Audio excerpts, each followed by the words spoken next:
El problema que estamos experimentando en la sociedad moderna es la siguiente.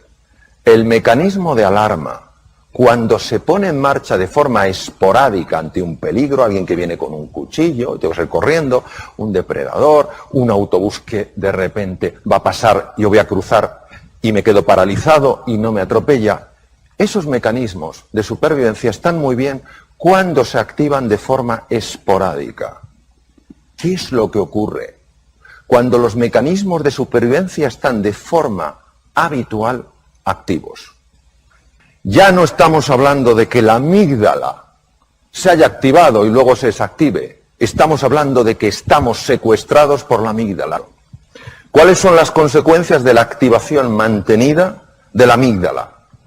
Pues el corazón, cuando se activan los mecanismos de supervivencia, puede trabajar 5 veces más. Ya os podéis imaginar que el corazón trabajando 5 veces más de forma continua acaba generando patología cardíaca. Imaginaros además qué pasa con un tubo digestivo que de forma habitual no recibe suficiente suministro de sangre. Se paraliza, ¿lo entendéis? No puede funcionar. ¿Qué pasa con la comida? La comida se pudre, porque no avanza. Al pudrirse fermenta. Al fermentar se dilata el estómago, se produce lo que se llama meteorismo, es el gas en el estómago, y empieza a subir el ácido, el famoso reflujo. Luego, esa bolsa de gas pasa al intestino grueso y es el colon irritable. Además, afecta al sueño, es una de las causas más frecuentes de insomnio. Afecta, por supuesto, a la fertilidad. Genera tal grado de tensión muscular que acaba produciendo dolores de espalda, dolores en muchos sitios. También altera el sistema de defensa del cuerpo, porque en un mecanismo de supervivencia, el organismo, el cerebro, entiende que lo que nos protege frente a bacterias, virus y tumores no es esencial. Por eso se funciona mucho peor a la hora de defenderse frente a una gripe, un catarro, etcétera, etcétera. Tener activado de forma habitual el mecanismo de supervivencia no solamente genera todos estos problemas incómodos del tubo digestivo, no solamente nos acatarramos con más frecuencia, cogemos gripes con más facilidad, dormimos menos, etcétera, etcétera, sino que también tiene la capacidad de afectar a la genética. Afortunadamente tenemos también otros mecanismos de adaptación. Los mecanismos de adaptación son muy interesantes. ¿Por qué? Porque nos ayudan ante la dificultad de una manera completamente distinta a los mecanismos de supervivencia. Cuando el cerebro pone en marcha ese mecanismo, a diferencia de cuando pone en marcha el de supervivencia, la sangre no va a la amígdala, sino que va a la zona prefrontal, la zona clave para prestar atención, para ver las cosas con perspectiva, para tomar decisiones y para aprender. ¿Por qué el ser humano moderno tiene de forma habitual, y esto es una cosa súper constatada desde el punto de vista médico, ¿por qué tiene activado de forma habitual sus mecanismos de supervivencia? Si no le ayudan a adaptarse y encima le generan desgaste incluso a nivel celular. Eso es lo que tenemos que resolver. Generamos interpretaciones de amenazas que son creaciones mentales y respondemos como si fueran peligros y amenazas físicas. Ahora, ¿por qué ponemos en marcha estos mecanismos en lugar de mecanismos de adaptación? Entendemos que el cerebro se equivoca, pero ¿qué hace que se equivoque? ¿Cuál es la causa? La clave es múltiple. Vamos a analizar los elementos más importantes. El primero es el manejo de la atención. ¿Dónde pongo yo mi atención? ¿Dónde me estoy enfocando? ¿Por qué? Porque donde llevéis vuestra atención será siempre más real para vosotros. Muy importante, la atención es selectiva. Vemos donde miramos. La realidad es muy amplia, pero si solo estamos mirando a un sitio no veremos lo otro. Mucho cuidado con la toxicidad ambiental. Hay personas que son extraordinarias y a su vez son como agujeros negros. Te chupan la energía. Ves a otra persona igual y dice, ¿tú también has estado con él? Sí. Una cosa es la persona que está pasando por un mal momento o por muchos malos momentos y otra la persona que es fundamentalmente negativa. ¿Entendéis la diferencia, verdad? Mi consejo es distancia. porque os afectará sin que os deis cuenta, por vía inconsciente. No penséis que vale decir, no, yo sé perfectamente lo que de esta persona me voy a quedar o no voy a quedar. No es así. Por vía inconsciente está entrando y está afectando a cómo percibo el mundo. Luego, ser vosotros y vosotras los dueños de vuestra atención. Poner vuestra atención donde entendáis que sea inteligente y apartaros de cualquier sitio que por llevaros a ese entorno pone en marcha automáticamente mecanismos de supervivencia. Segundo, las expectativas que tengáis de vosotros y de los demás tienen por sí solas la capacidad de activar o desactivar los mecanismos de supervivencia. El propio hecho de sentirse animado y de tener altas expectativas y de confiar cambia químicamente la sangre. El primero en el mundo que lo vio fue el profesor Bandura. Siguiente tema. Hemos visto la importancia del foco, que me puede meter en un mecanismo de supervivencia o no. Las expectativas, lo mismo. Bajas expectativas activan mecanismos de supervivencia. Son mecanismos mentales, pero que tienen acceso al mundo físico. El tercero es la forma en la que nos hablamos a nosotros mismos. La voz interior tiene tres formas. La voz de la desesperanza, no hay salida. La voz de la sumisión, si hay salida yo no la puedo encontrar. Y la voz punitiva, si hay salida y puedo encontrarla, no merezco encontrarla. ¿Cuál es el efecto en el cerebro? El efecto es fascinante. Activan la amígdala, ¿os acordáis de la amígdala? Activan la amígdala, pero no frente al depredador. Activan la amígdala desde esquemas mentales, puros. ¿Cómo lo hacen? Desde la parte situada encima del ojo derecho, ahí empiezo yo a tener la conversación negativa. Yo no puedo, no me lo merezco, soy incapaz, nunca llegaré, pum pum. Y enseguida esa idea, ese pensamiento sostenido se convierte en sentimiento porque el cíngulo anterior, que es esto, lo transmuta de un pensamiento en un sentimiento. Inmediatamente se activa la amígdala. La amígdala activa el hipotálamo en la profundidad del cerebro y el hipotálamo pone en marcha el mecanismo de supervivencia a través de las glándulas suprarrenales encima de los riñones, que inundan la sangre de adrenalina, noradrenalina y sobre todo de cortisol, que es la hormona reina en lo que es el mecanismo de supervivencia. Claro, todo eso hace que mi cerebro entre en un mecanismo de ataque, huida o bloqueo, que no me sirve para adaptarme en un mundo que está exigiendo de mí claridad mental y capacidad de aprender. Por eso, mucho cuidado con la forma en la que nos hablamos a nosotros mismos. Mucho cuidado en alimentar voces negativas en los demás, porque tienen un extraordinario poder para cambiarnos físicamente. Siguiente tema. La gestión del error. ¿Cómo nos vamos a tratar a nosotros ante el error? ¿Cómo vamos a tratar a nuestra gente ante el error lógico del aprendizaje?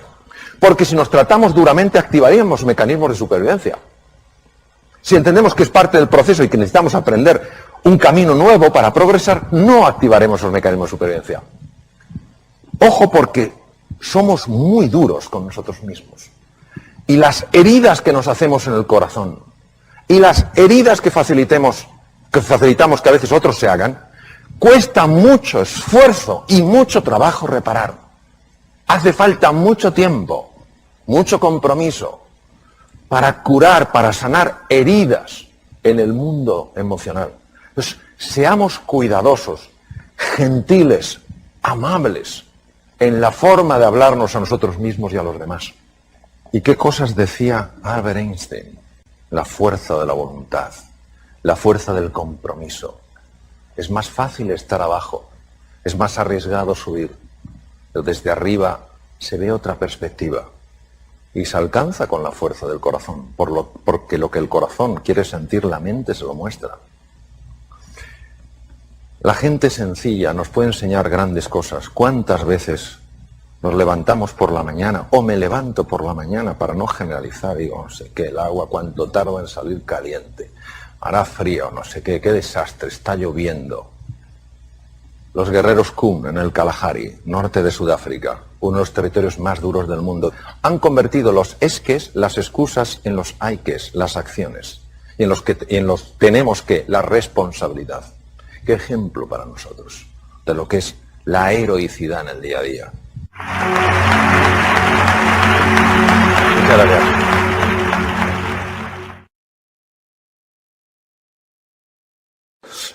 Estoy muy contento de estar hoy con vosotros y con vosotras y muy agradecido por la invitación. Todos en nuestra vida pasamos por momentos de oscuridad, momentos de dificultad, del tipo que sea, relaciones personales, temas de salud, temas de energía, temas de trabajo. Y lo importante es tener muy claro una cosa, que siempre hay luz dentro de cada uno de nosotros. Las demás personas nos pueden recordar que tenemos luz, pero no nos dan la luz. La luz la tenemos dentro. Lo más que pueden hacer es ayudarnos a descubrirla. Y cuando la luz nos ilumina, pasa algo fascinante, que es que nadie nos tiene que señalar con el dedo y nadie nos tiene que decir, oye, tienes que mejorar en esto, esto no lo haces bien, tal cual, sino que uno automáticamente lo ve. Ve tres cosas. Ve lo que se está haciendo bien, ve lo que no se está haciendo bien y ve lo que es necesario cambiar. Pero lo fascinante de cómo se ve es que se ve sin juicio. Es decir, no te sientes mal en el sentido de no te sientes juzgado, criticado, humillado, minimizado, avergonzado por ver lo que no estás haciendo bien. Te duele, te genera tristeza, pero no te genera ni vergüenza ni culpa. Es una observación sin juicio. También te das cuenta, obviamente, de lo que estás haciendo bien. Y eso te genera alegría sin arrogancia. Por verlo no te vuelves una persona pedante, no te vuelves una persona que mire a los demás con un ángulo distinto, como si estuvieras por encima y ellos por debajo, sino que sencillamente lo disfrutas, lo reconoces, pero no te salen plumas de pavo por ello.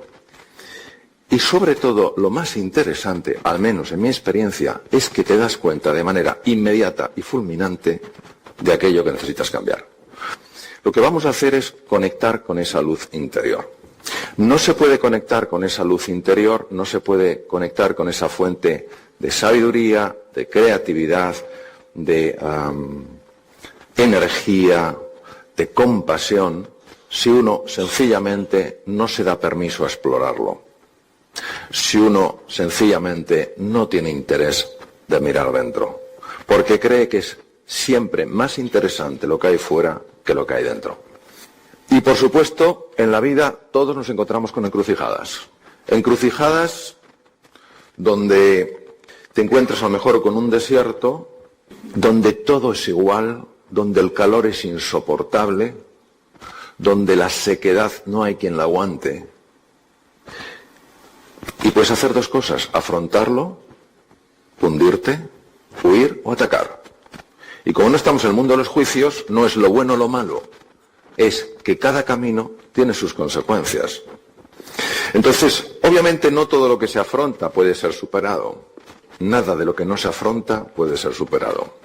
Lo digo también porque, igual que muchas veces se nos vende la idea, una idea que construimos entre todos, de que la gente que consigue grandes retos es gente especialmente dotada, con una formación que otras personas no tienen, títulos académicos, etc. También estamos muy obsesionados en buscar la seguridad siempre. Todo tiene que ser controlado, todo tiene que ser familiar, todo tiene que ser manejado. ¿Y si esto fuera un error que se paga de forma muy seria? Entonces, tenemos que entender que en la vida no hay seguridades, solo hay una, todos la conocemos, el resto jugamos con opciones, jugamos con oportunidades, no jugamos con certezas. Se habla mucho de la importancia del sí, del sí, del sí, del sí, que está muy bien. Hoy voy a hablar de la importancia del no. Voy a contaros una serie de cositas pequeñas en relación al no y la importancia de incorporar el no a nuestra vida. Obviamente está el sí a los sueños, el sí a los retos, el sí a la ilusión, el sí a la confianza. Creo que también hay algunos nos. El primero, el que acabo de comentar, no busques certezas. Primero, porque no las vas a encontrar. Y segundo, porque te va a debilitar esa búsqueda. Si no buscas certezas, ¿qué buscas? Oportunidades. Segundo no que os propongo, no juzgues cada día por las cosechas o por la cosecha que recoges. sino por las semillas que plantas. Conviértete en un sembrador de ilusión, en un sembrador de confianza, en un sembrador de alegría, en un sembrador de inspiración. Porque si tú siembras, estás moviendo una energía radicalmente diferente a la que se mueve si solo te importa cosechar. Y es que si uno se siente separado de la vida, necesariamente piensa solo en lo que recoge. Pero si uno entiende que todo en la vida está conectado, también cuenta lo que siembras. Y lo tercero, no hierra el águila que en sus intentos de vuelo falló, sino aquella otra que por miedo a errar jamás voló. Es importantísimo que el nivel de compromiso sea absoluto. Es como el embarazo digital, ¿estás o no estás embarazada? No puedes estar medio embarazada. ¿Por qué es tan importante ese nivel de compromiso?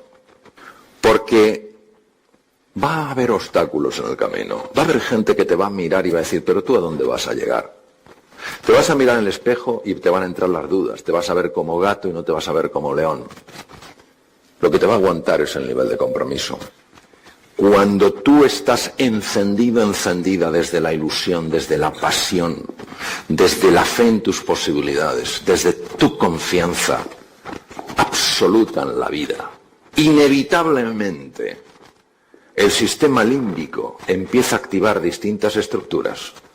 La primera, el lóbulo frontal, que hace que empieces a pensar, a elucubrar, a crear, a imaginar cosas que previamente ni se te habían ocurrido. Encuentras ante los desafíos que la vida te presenta opciones que ni siquiera te habían pasado por la imaginación. ¿Por qué? Porque el lóbulo prefrontal es el director de orquesta de todo el cerebro y se encarga de que los músicos, que son las distintas neuronas del cerebro, al unísono empiecen realmente a mostrarte cómo fabricar, cómo encontrar un camino. Un error me parece ponerse a hacer cosas para tener ciertos resultados y ser alguien importante, reconocido, valorado. Creo que está totalmente invertido el esquema. Creo que el esquema que funciona es radicalmente distinto. Hay que darle la vuelta.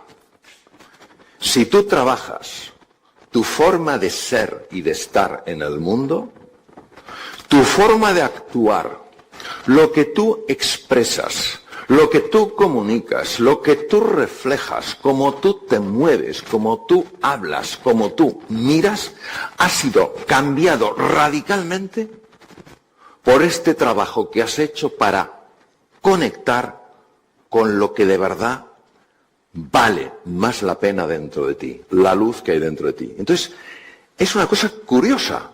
Donde antes no había más que lucha, ahora es un fluir. Es como si las cosas salieran solas. Y acabas teniendo ciertas cosas, accediendo a ciertas posibilidades que para ti previamente eran inimaginables. Esto la mente racional no lo puede entender. No nos damos cuenta de la grandeza que hay dentro de cada ser humano y de la urgente necesidad de reconciliarse con esa grandeza. Está bien, está bien.